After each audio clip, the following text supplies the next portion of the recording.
Last week, I got the opportunity to try out the Shardbound demo, and let me just tell you guys, this is pretty much a complete game. It's crazy to call this thing a beta. Shardbound is actually really awesome. It is a game building on the IMX blockchain, and it is a game that has existed in the past, but then they shut down production for some reason, and eventually they came back and said, we want to get this game, we want to put it out again, but this time we're going to make it Web3. So they're working on this game. They've been working on this game for quite some time. It was a complete game once upon a time. They're adding new features and things like that.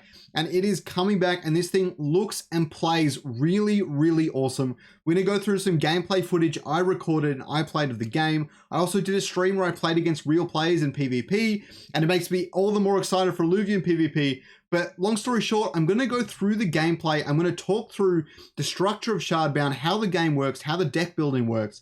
And then we're going to talk about why I think this game is great and you must have it on your radar, and what we're going to do next from here.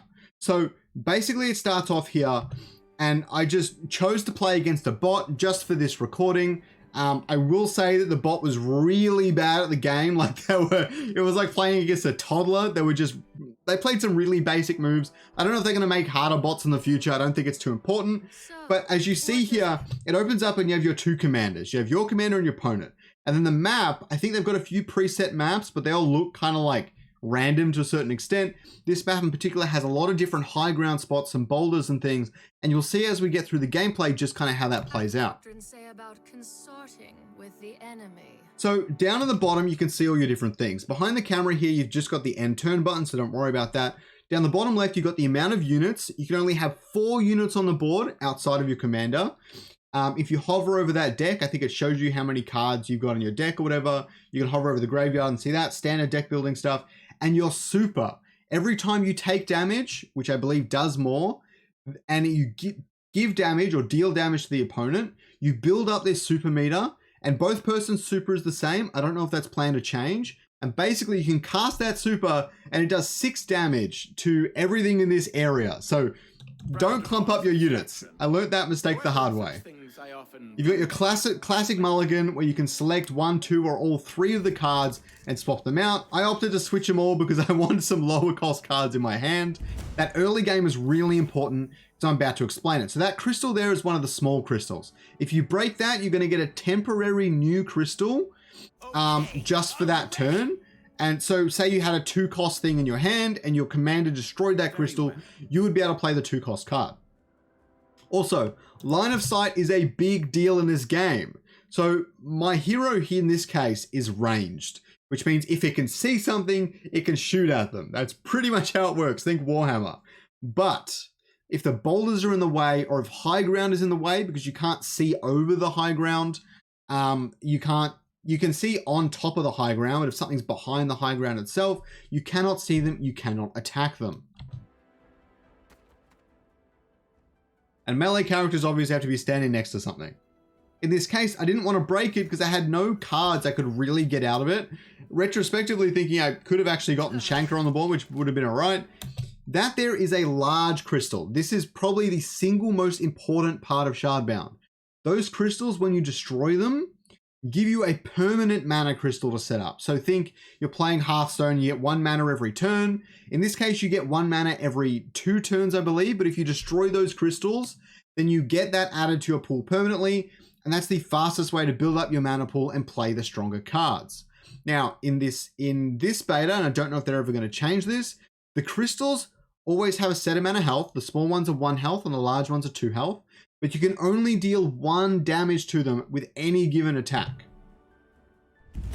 So even though my opponent's commander has 4 to 5 attack, it can only deal 1 damage to that crystal. And that's just how it works. Oh, you want to do this? And here we are. So I still have no need to break that mini mana crystal. But since the bot isn't a particularly good player, I was able to steal and snipe that crystal. You only actually get the permanent mana add when you actually destroy it. So it would have been a bad move for him to attack it on his turn. So now I've got one of the large mana crystals on my side, but if you can get those early cards on the board, it's really easy to break them without having an issue.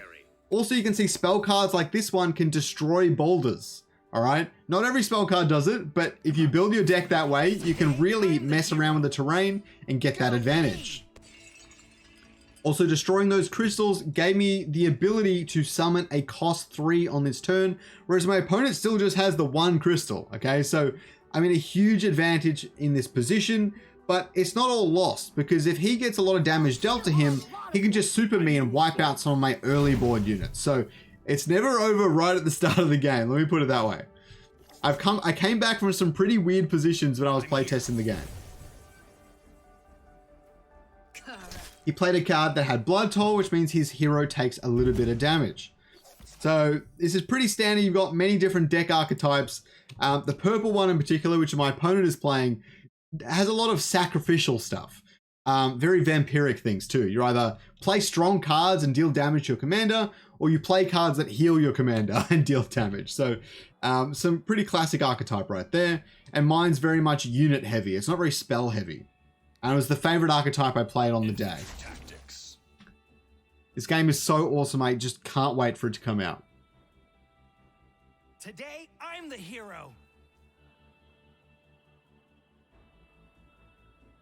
I didn't even know what splash meant. Like, I assumed it meant like, if you hit them, everything around them gets hit, but I didn't dare try it because I didn't really need to. You've also, my least favorite thing about this game is actually the RNG and the damage numbers. So every card has like 4 to 6 or 5 to 6 damage.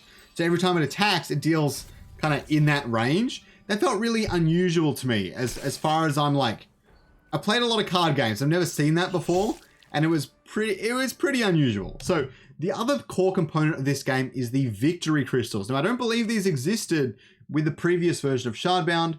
Basically, they've got 4 health, and every single time you hit them, you get a victory point. On the last hit to destroy it, you get 3 victory points.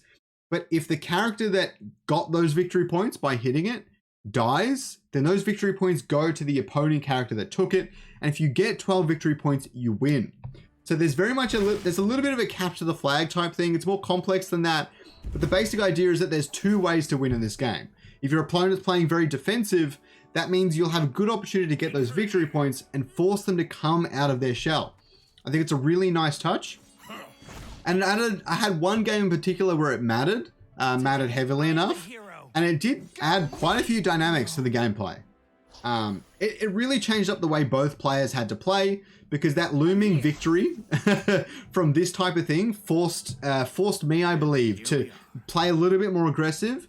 And even though I made all the right plays, it just wasn't enough in the end. My opponent just drew some better cards than me in the end. Come on, who's gonna get So as you can see, my opponent's not very bright. He's put his commander directly in line of pretty much every unit I have, which isn't particularly strong. You could see right there him casting the special. It also hits the commander, so if you get them low enough, you can just kill them from across the board, and you can cast it anywhere. He did a big one.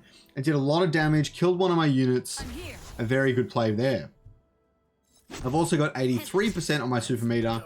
You can also use it to help take some of those pesky mana crystals from the other side of the board. So being able to prioritize what you're going to be doing every turn of this game is not easy. Like, it's even more complex than something like Hearthstone. But I must admit, it didn't take me long to figure out what I was doing and what I wanted to do. This game is surprisingly intuitive for something that has so much depth in the gameplay. I think it's going to be a fantastic competitive game moving forward. Okay, I'm really looking forward to when this thing releases. Let's try this. As you can see, my opponent has 11 health left. I'm pretty much won the game. I think eventually the AI figures out that it should run away. I probably could have ended it that turn, but I wanted to keep it going. And show you that when I pull that, I get my 6th mana crystal, and my opponent's still just on 3. So dominating the board and playing the positioning of the entire game is really important, and it's something that's easy to miss in a game like this. You could just create this standard deck building game. That character is flying. You can create this standard deck building game, but if you add a board, you need it for it to be important on where everything is positioned on the board. And all these random elements like the mana crystals, the victory points and everything, they do a really good job of encouraging that sort of gameplay. And it's one of my favorite parts about Shardbound, and why I think they're doing something that no one else in the space has really done before. Not that I've seen, at least. The camera positioning was a bit weird. I couldn't figure out how to move it around so I could see everything better. But again, full disclaimer, this game is in beta. It's not quite finished. You can see a lot of placeholder art and things like that. But all the character models and everything feel great, so hopefully they're not far away. Today, I'm the hero. I think it's one more hit till I win. Stop interfering. And I cast the super, not only kill my own unit, but defeat the opponent and pull out a sweet victory. So, as you guys can see, Shardbound is trying something new in the strategy gaming space, in the deck building and TCG space, and I am all here for it. Let me know what you guys think. Drop a like if you want more people to see Shardbound, and leave a comment down below on what you think on the game and if you're going to be playing it when it comes out on IMAX.